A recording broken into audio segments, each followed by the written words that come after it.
Hello friends, welcome to the success Kendra. Friends, आज की इस वीडियो में हम लोग 2380 पोस्ट पर बिहार फायरमैन का जो एग्जाम 27 मार्च 2022 को लिया जाएगा। फ्रेंड्स, उसके लिए मॉडल टेस्ट नंबर 6 को इस वीडियो में हम डिस्कस करेंगे। इससे पहले ऑलरेडी हम लोगों ने मॉडल टेस्ट नंबर 1 से लेकर के 5 तक को कवर कर लिया था, तो अगर आपने नहीं देखा है तो देख लीजिएगा। इन सभी वीडियोज़ का लिंक मैंने आज की इस वीडियो के डिस्क्रिप्शन बॉक्स में दे दिया है। चैनल पर अगर आप पहले बनाए हैं तो चैनल को सब्सक्राइब करके बेल आइकन को जरूर दबा लीजिएगा, ताकि जब भी कोई भी इंपॉर्टेंट वीडियो बिहार फायरमैन से संबंधित अपलोड किया जाए तो उसका नोटिफिकेशन सबसे पहले आपके पास पहुंच जाए। तो चलिए फ्रेंड्स, बिना देरी किए हुए आज का सेशन स्टार्ट करते हैं। फ्रेंड्स, प्लीज़ वीडियो को लाइक और शेयर जरूर कर दीजिएगा। तो फ्रेंड्स, मॉडल टेस्ट नंबर 6 का पहला प्रश्न देखिए। पहला प्रश्न है कि इनमें से कौन सा एक ब्राउज़र नहीं है। देखिए फ्रेंड्स, आप कोशिश करेंगे 5 से 7 सेकंड के बीच में अपना आंसर चुन लेने के लिए। उसके बाद जो भी करेक्ट आंसर होगा पूरी डिटेल में मैं आपको बता दूंगा।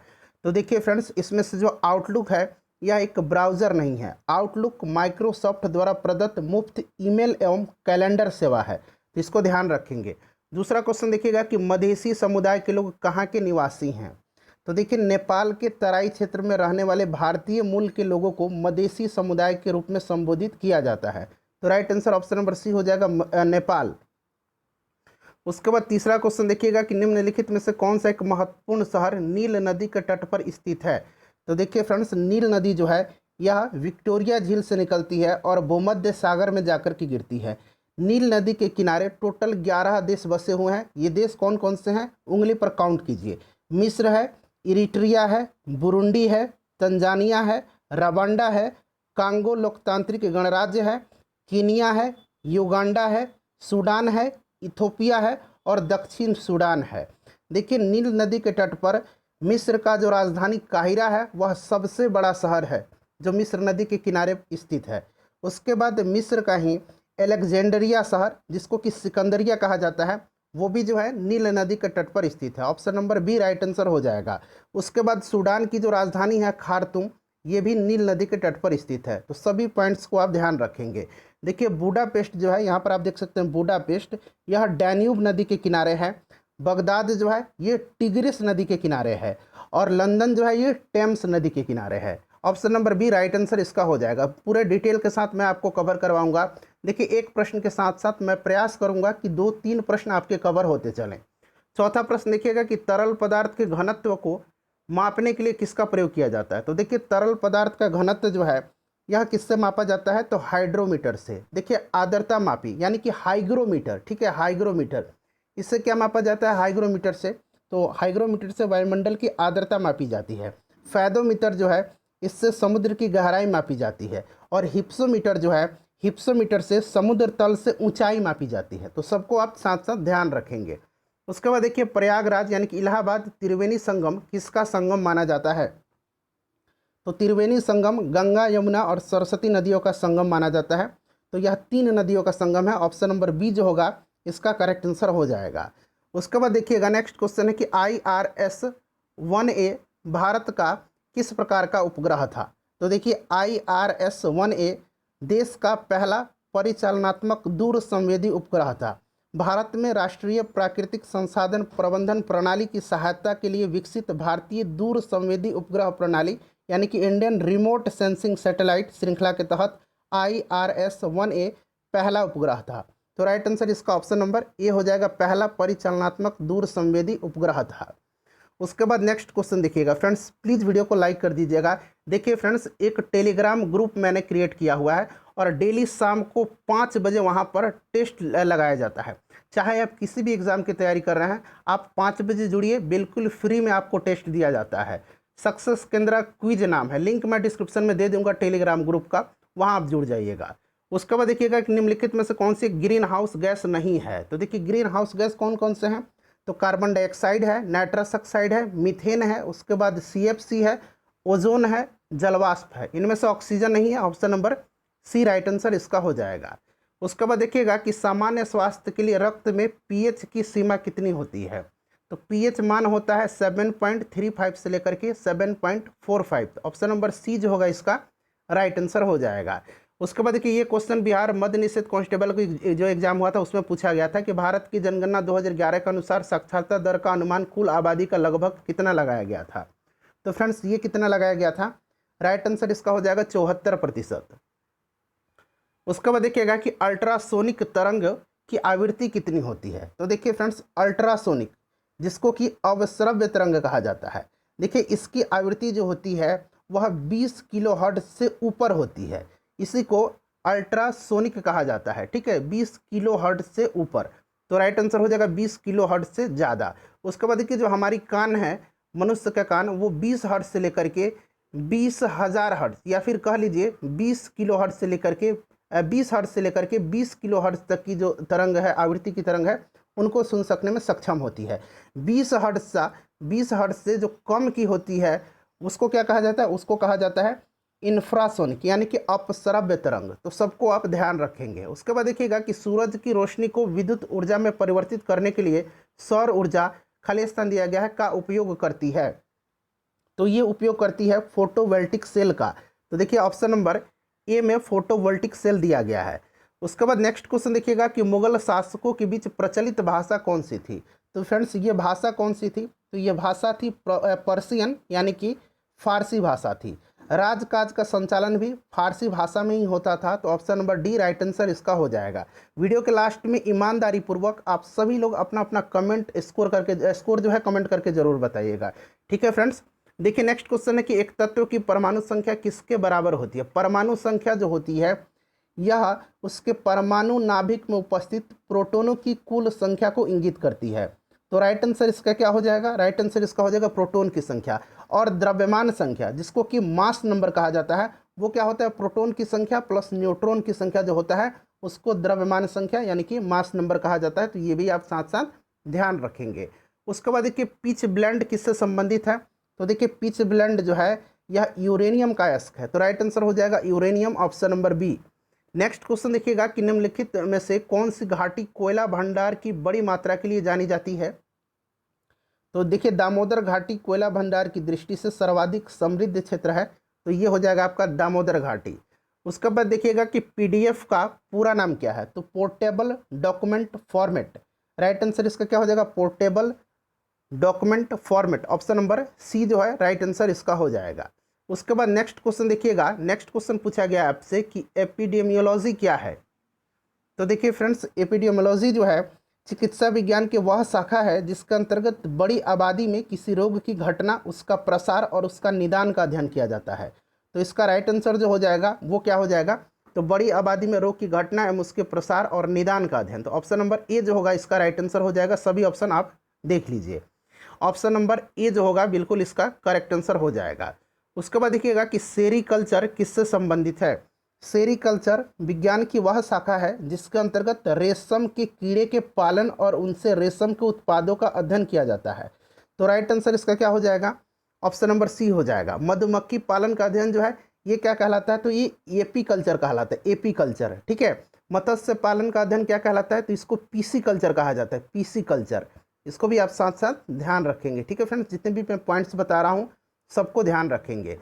उसके बाद देखिए भारत एक संप्रभु गणराज्य कब बना था। तो देखिए भारत का संविधान जो है 26 जनवरी 1950 को लागू हो गया था और इसके साथ ही भारत जो है लोकतांत्रिक, संप्रभु और गणतंत्र गणराज्य बन गया था। तो ऑप्शन नंबर सी जो होगा इसका करेक्ट आंसर हो जाएगा। उसके बाद देखिए कौन सी धातु अधिक वायु प्रदूषण का कारण बनती है। तो यह धातु कौन सा है फ्रेंड्स, यह धातु सीसा है। ऑप्शन नंबर बी जो है इसका सही आंसर हो जाएगा। छाती के आसपास की हड्डियों को क्या कहा जाता है। तो छाती की आसपास के हड्डियों को जो है रिब्स कहा जाता है। ऑप्शन नंबर सी जो होगा राइट आंसर इसका हो जाएगा। मानव शरीर की सबसे लंबी हड्डी कौन सी है, तो ये फीमर है। ठीक है फ्रेंड्स, ये जांग की हड्डी है। सबसे छोटी हड्डी जो है ये स्टेप्स है, ये कान की हड्डी है।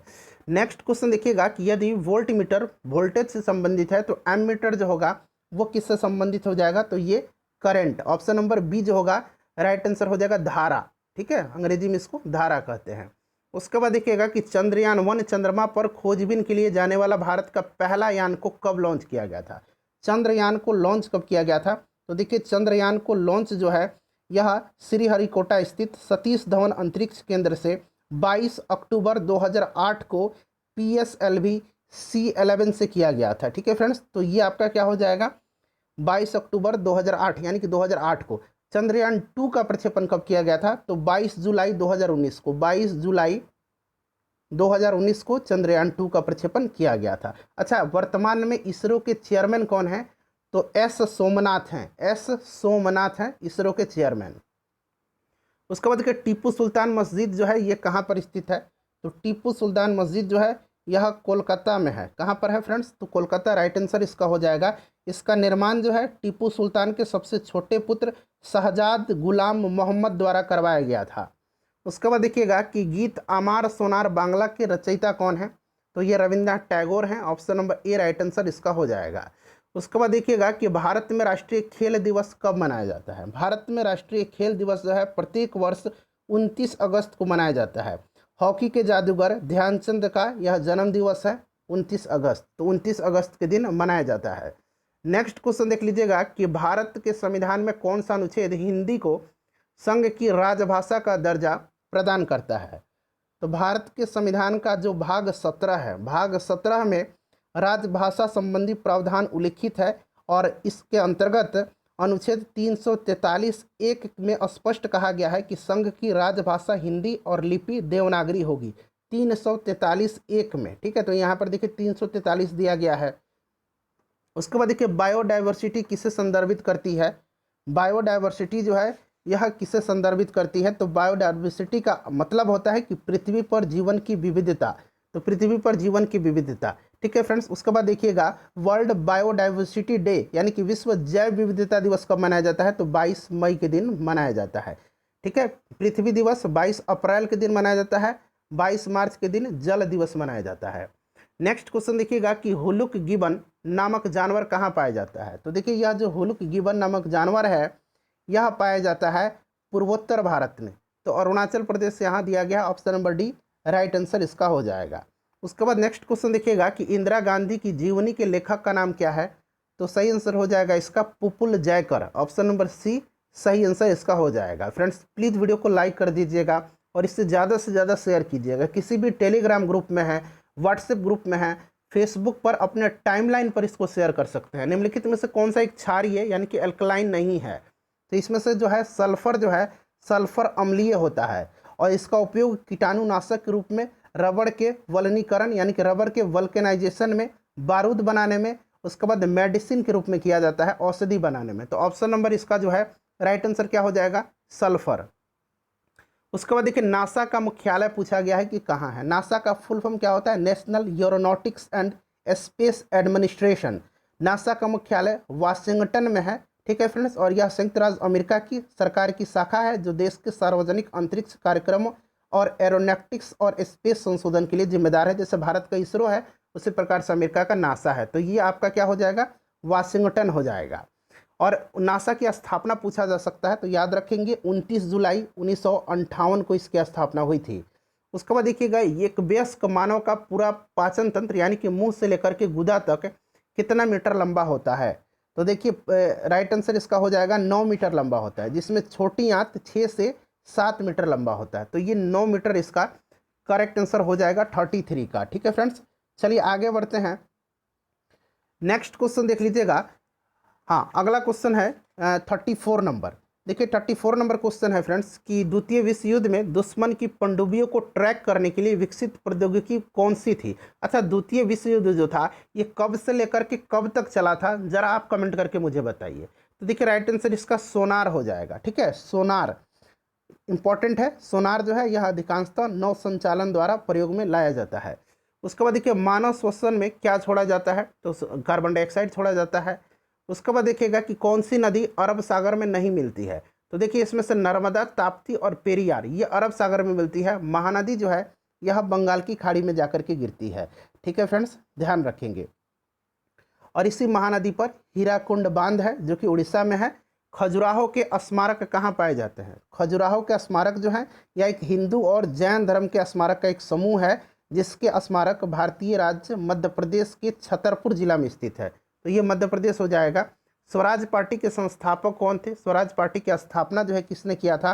तो 1923 में इलाहाबाद में चित्तरंजन दास और मोतीलाल नेहरू जी ने किया था। तो यहाँ मोतीलाल नेहरू है, चित्तरंजन दास यानी कि CR दास का भी नाम आप याद रखेंगे। उसके बाद देखिएगा भारत खालिस्तान दिया गया में ब्रिटिश साम्राज्य के प्रत्यक्ष शासन के अधीन आ गया था। तो फ्रेंड्स ये जो 1857 का जो क्रांति हुआ था, उसके बाद 1858 में ब्रिटिश साम्राज्य के प्रत्यक्ष शासन में यह आ गया था, 1858 में। उसके बाद देखिए राज्यसभा को किस नाम से जाना जाता है, तो देखिए राज्यसभा जो है इसको उच्च सदन कहा जाता है और लोकसभा को निम्न सदन कहा जाता है। राज्यसभा जो है एक अस्थायी सदन है जो कभी भंग नहीं हो सकती है। राज्यसभा में सदस्यता के लिए न्यूनतम आयु सीमा कितनी, न्यूनतम 30 वर्ष रखी गई है और लोकसभा में 25 वर्ष। लोकसभा को निम्न सदन कहा जाता है और राज्यसभा को उच्च सदन कहा जाता है। यूरो किसकी मुद्रा है, अब देखिए यूरो जो है फ्रांस की भी मुद्रा है और यूरोपियन जो जोन है उनकी भी मुद्रा है, तो उस हिसाब से ए भी सही हो जाएगा और सी भी सही हो जाएगा। लेकिन इसमें से अगर सबसे उपयुक्त माना जाए तो सी हो जाएगा। स्वीडन की मुद्रा क्या है, तो स्वीडिश क्रोना है, स्वीडिश क्रोना। और डेनमार्क की मुद्रा क्या है, डेनिश क्रोन है। ठीक है फ्रेंड्स, तो इसको भी आप ध्यान रखेंगे। नेक्स्ट क्वेश्चन देखिए, किस भारत पाकिस्तान युद्ध के बाद ताशकंद समझौता की घोषणा हुई थी, बताइए राइट आंसर इसका क्या हो जाएगा। तो देखिए राइट आंसर जो हो जाएगा इसका हो जाएगा 1965 के युद्ध के बाद। ताशकंद समझौता जो है ये 1966 में हुआ था। ठीक है, और उस समय भारत के प्रधानमंत्री लाल बहादुर शास्त्री और पाकिस्तान के प्रधानमंत्री अयूब खान के बीच यह समझौता हुआ था। नेक्स्ट क्वेश्चन देखिएगा कि चलती लिफ्ट में व्यक्ति के वजन पर क्या असर होता है।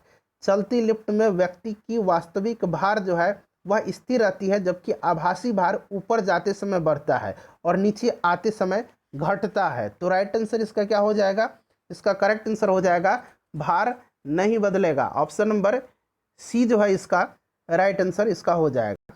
नेक्स्ट क्वेश्चन देखिएगा कि इंफ्रारेड, ठीक है, किरणें क्या है। तो इंफ्रारेड जो है यह विद्युत चुंबकीय तरंग है। इंफ्रारेड की खोज किसने किया था, तो हर्शल ने किया था। इसको भी आप साथ साथ ध्यान रखेंगे। उसके बाद देखिएगा कि स्वतंत्रता की प्रतिमा यानी कि स्टैचू ऑफ लिबर्टी कहाँ स्थित है। तो देखिए स्टैचू ऑफ लिबर्टी जो है यह कहाँ स्थित है, न्यूयॉर्क में स्थित है। तो राइट आंसर इसका हो जाएगा आपका न्यूयॉर्क। उसके बाद नेक्स्ट क्वेश्चन देख लीजिएगा कि भारत का पहला सुपर कंप्यूटर किसे माना जाता है। भारत का पहला सुपर कंप्यूटर जो है यह किसे माना जाता है, तो फ्रेंड्स यह माना जाता है परम 8000 को। तो देखिए ऑप्शन नंबर सी में दिया गया है, ऑप्शन नंबर सी जो होगा इसका करेक्ट आंसर हो जाएगा। बारूद में मुख्य रूप से क्या शामिल होता है। देखिए बारूद की खोज किसने किया था, तो रोजर बैकन ने किया था। किसने किया था, रोजर बैकन ने किया था। और फ्रेंड्स बारूद में जो है पोटेशियम नाइट्रेट का उपयोग किया जाता है, तो पोटेशियम नाइट्रेट हो जाएगा। उसके बाद देखिए एनजीटी का पूरा नाम क्या है, एनजीटी नेशनल ग्रीन ट्रिब्यूनल। देखिए नेशनल ग्रीन ट्रिब्यूनल कहाँ पर दिया गया है, ऑप्शन नंबर डी में दिया गया है, नेशनल ग्रीन ट्रिब्यूनल। एनजीटी का फुल फॉर्म होता है। एनजीटी की स्थापना कब हुई थी, तो 18 अक्टूबर सन 2010 में इसकी स्थापना की गई थी। उसके बाद देखिए स्टेनलेस स्टील क्या है। स्टेनलेस स्टील जो है यह क्या है, तो स्टेनलेस स्टील जो है एक मिश्र धातु है। उसके बाद देखिएगा कि निम्नलिखित में से कौन सा विद्युत का सुचालक नहीं है। तो इसमें से जो विद्युत का सुचालक नहीं है वो कौन सा हो जाएगा, तो चीनी मिट्टी के बर्तन हो जाएंगे। नेक्स्ट क्वेश्चन देखिएगा कि निम्नलिखित में से तीर धनुष के समान युग्म ज्ञात करें। तो इसमें से क्या हो जाएगा, देखिए तीर धनुष तो गोली बंदूक। ठीक है, ऑप्शन नंबर सी इसका राइट आंसर हो जाएगा। सिंधु घाटी सभ्यता की सबसे महत्वपूर्ण विशेषता क्या थी, तो सबसे महत्वपूर्ण विशेषता यह थी कि वह नगरीय सभ्यता थी जहां ईंट के बने भवन थे। ठीक है फ्रेंड्स, तो राइट आंसर हो जाएगा ईंट के भवन बने और नगरीय सभ्यता थी। उसके बाद देखिए कंपाइलर क्या है, यहाँ पर चारों ऑप्शन दिए गए हैं। कंपाइलर जो है यह एक क्या है फ्रेंड्स, यह एक सॉफ्टवेयर है। क्या है फ्रेंड्स, ध्यान रखेंगे, एक सॉफ्टवेयर है। और यह क्या करता है, तो कंप्यूटर का जो उच्च स्तरीय भाषा होता है उसको प्रोग्राम के माध्यम से उसको मशीनरी लैंग्वेज यानी कि बाइनरी भाषा में बदल देता है। हाई जो उच्च स्तरीय भाषा है, हाई लेवल लैंग्वेज है, उसको वह मशीनरी भाषा यानी कि कंप्यूटर की भाषा कही या फिर बाइनरी भाषा कही है उसमें बदल देता है। उसके बाद देखिए पृथ्वी के स्थलीय क्षेत्र में भारत का हिस्सा कितना है अनुमानतः, तो यह हिस्सा जो है वह 2.42% है, तो 2.4 दिया गया है। उसके बाद विश्व की जनसंख्या में भारत की जनसंख्या का हिस्सा तो 17.5% है, इसको भी ध्यान रखेंगे। कौन सी बीमारी दिल से संबंधित नहीं है, तो दिल से संबंधित बीमारी इसमें से डिप्थीरिया नहीं है। देखिए डिप्थीरिया जो है यह दिल से संबंधित नहीं है, डिप्थीरिया जो है जीवाणु से होता है और इसमें जो प्रभावित अंग है वह श्वास नली है। बांग्लादेश की स्थलीय सीमा किसके साथ जुड़ी है, तो बांग्लादेश की जो स्थलीय सीमा है यह भारत और म्यांमार के साथ जुड़ी हुई है। ठीक है, तो ऑप्शन नंबर इसका भारत और म्यांमार, ऑप्शन नंबर बी हो जाएगा करेक्ट आंसर। ठीक है, चलिए उसके बाद नेक्स्ट क्वेश्चन देखिएगा कि आईसीटी का संक्षिप्त नाम क्या है। आईसीटी का आपसे पूछा गया है फुल फॉर्म बताइए। तो राइट आंसर आईसीटी किसका संक्षिप्त नाम है, तो बताना है आपको फुल फॉर्म इसका। तो देखिए पूरा ऑप्शन मैं आपको दिखा देता हूँ। देखिए इसका फुल फॉर्म जो हो जाएगा ICT का, ये हो जाएगा information and communication technology. Option number D right answer इसका हो जाएगा। उसके बाद देखिए आमतौर पर वर्णांधता यानी कि कलर ब्लाइंडनेस क्या है? तो देखिए यह एक अनुवांशिक बीमारी है, तो यह एक अनुवांशिक रोग है। इसमें रोगी को लाल और हरे रंग की पहचान की क्षमता नहीं होती है। ठीक है फ्रेंड्स, चलिए उसके बाद नेक्स्ट क्वेश्चन देखिएगा कि हृदय के संकुचन को खाली स्थान दिया गया है भी कहते हैं। तो हृदय के संकुचन को सिस्टोल कहा जाता है, और डायस्टोल क्या कहते हैं? जब हृदय फैलता है तब उसको डायस्टोल कहा जाता है। उसके बाद देखिएगा कि आज़ादी रस्ता इंडिका निम्नलिखित में से किसका वानस्पतिक नाम है? तो यह जो है किसका है फ्रेंड्स? तो यह जो है नीम का। ऑप्शन नंबर सी हो जाएगा राइट आंसर। उसके बाद नेक्स्ट क्वेश्चन देखिएगा कि निम्नलिखित में से कौन सा कार्बोहाइड्रेट के पाचन में प्रमुख अंत उत्पाद होता है? तो फाइनल जो उत्पाद होता है वो आपसे पूछा गया है। तो इसमें से क्या हो जाएगा फ्रेंड्स? तो ये आपका हो जाएगा ग्लूकोज। ऑप्शन नंबर सी जो होगा इसका राइट आंसर इसका हो जाएगा। ठीक है, चलिए। और ग्लूकोज से ऊर्जा मिलती है बॉडी को। निम्नलिखित तत्वों में से किसका सबसे कम गलनांक है? तो इसमें ऑप्शन के हिसाब से अगर देखा जाए तो सबसे कम गलनांक आर्गन का है। ठीक है, option number C right answer इसका हो जाएगा। ठीक है फ्रेंड्स, चलिए। और इसमें से सबसे ज़्यादा अगर देखा जाए तो टाइटेनियम का हो जाएगा ऑप्शन के हिसाब से।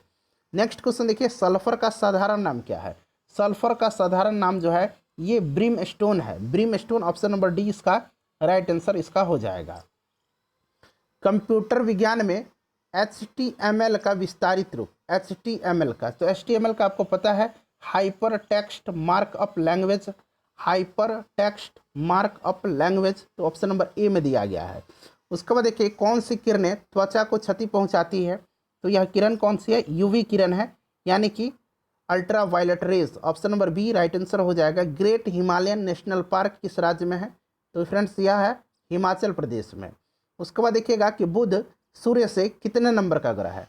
तो बुध सूर्य से जो है यह सबसे नज़दीक का ग्रह है, पहला ग्रह हो जाएगा। ठीक है, क्रम मैं बता देता हूँ। सूर्य से अगर क्रम बात करें तो सबसे पहले बुध हो जाएगा, बुध के बाद शुक्र हो जाएगा, फिर पृथ्वी हो जाएगा। तो सूर्य से दूरी के अनुसार पृथ्वी जो है ये तीसरे नंबर का ग्रह है। ठीक है, बुध शुक्र पृथ्वी, उसके बाद मंगल, फिर बृहस्पति, फिर शनि और अरुण और वरुण फिर लास्ट में।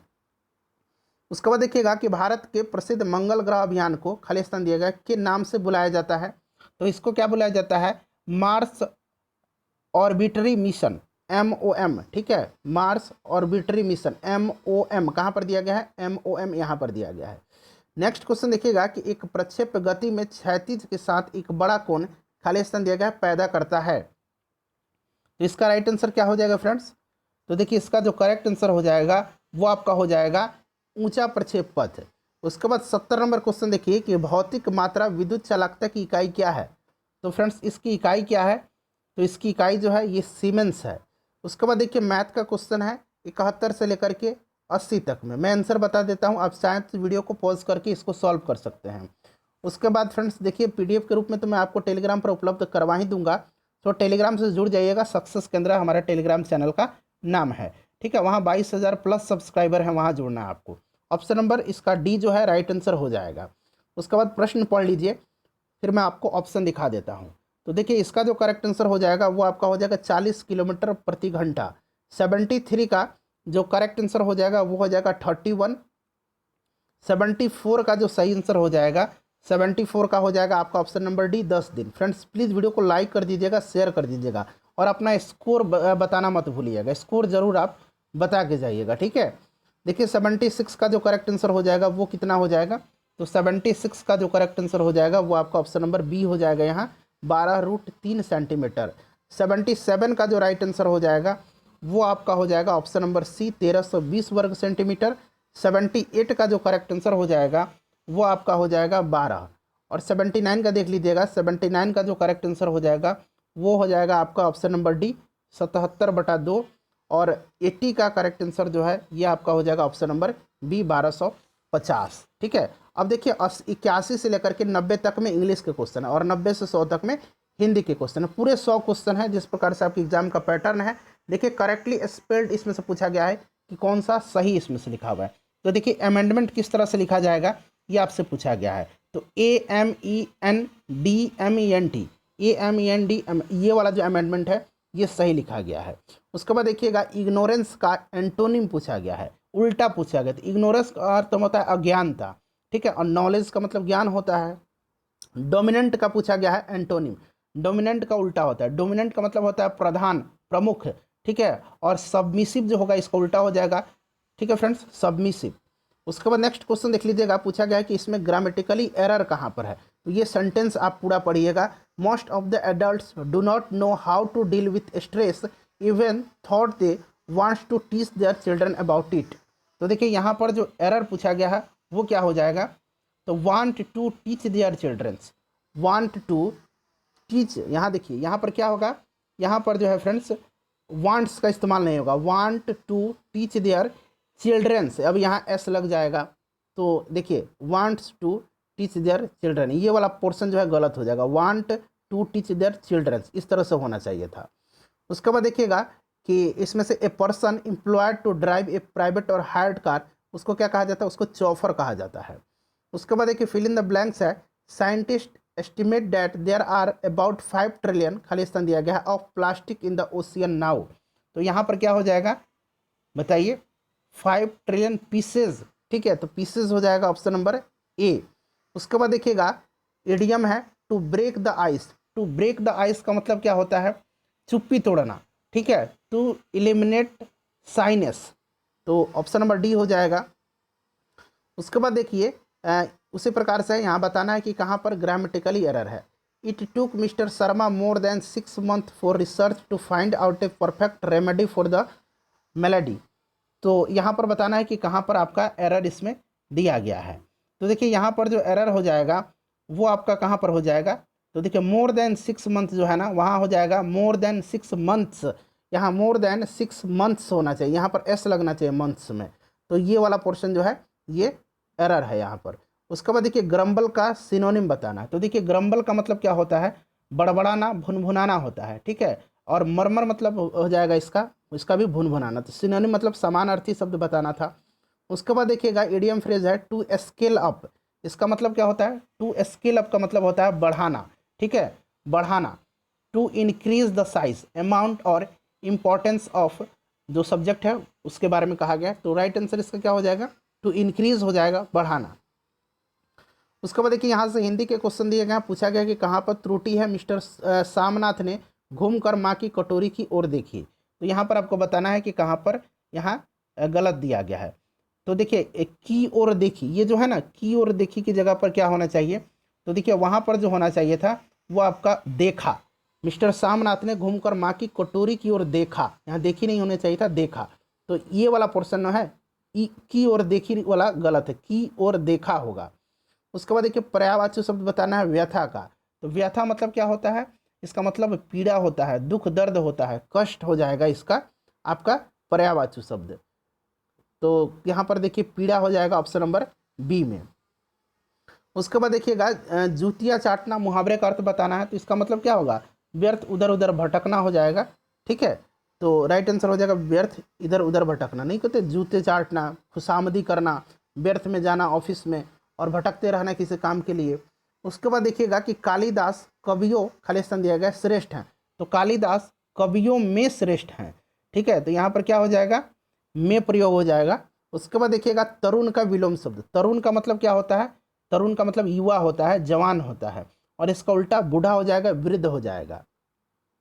उसके बाद देखिएगा कि यहाँ पर पूछा गया है कि किसान गगन की ओर निहार रहे हैं, इसमें उपयुक्त जो है शब्द का चयन करना है। तो किसान जो है यह कहाँ, तो फ्रेंड्स आसमान की ओर निहार रहे हैं, तो आकाश हो जाएगा ऑप्शन नंबर बी जो होगा इसका सही आंसर हो जाएगा। रेखांकित जो पार्ट है उसको प्रतिस्थापित करके एक तरह से कह सकते हैं कि इसका आपसे क्या पूछा गया, पर्यायवाची पूछा गया है।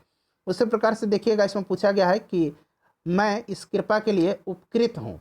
तो मैं इस कृपा के लिए क्या हो जाएगा, मैं इस कृपा के लिए, बताइए राइट आंसर इसका क्या हो जाएगा।